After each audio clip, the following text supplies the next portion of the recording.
Petit à petit, la liste des potentiels vainqueurs de ces 13e internationaux de Blois se réduit. Ce soir, ils ne seront plus que 4 en lice. On en connaît déjà 3, le Portugais Castao Elias, l'Argentin Maximo González et le Français Gianni Mina. La journée avait pourtant mal commencé pour les tricolores. Vincent Millot, 222e mondial, a bien tenté d'écarter Castao Elias de son chemin. Mais le Portugais en a décidé autrement. Vainqueur en 3-7, il accède à la demi-finale avec panache. Il a eu beaucoup de mérite dans le premier set. Il est très bien rentré dans le match.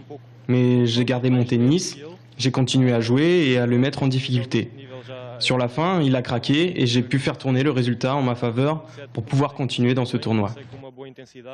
Un autre Français a chuté et cette fois, il n'y a pas eu photo. Jonathan Esric s'est fait sèchement sortir 6-2, 6-1.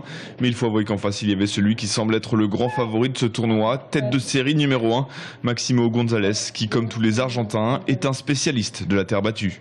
Très à l'aise, il est tranquille, il est souple sur le terrain, il renvoie, et il joue très très bien. Et je l'avais fait un peu mon favori au départ sans savoir que les Français allaient faire de belles performances. Mais je crois qu'il lui, il est toujours là, il risque d'être là à la finale. Heureusement pour le camp français, le jeune Gianni Mina a sauvé les meubles en se hissant lui aussi en demi. Il a battu le Péruvien Giulio Beretta 6-7, 6-3, 6-3. Le dernier quart oppose lui en ce moment même un dernier Français, Mathieu Rodriguez, opposé à l'Espagnol Roberto Ortega Olmedo.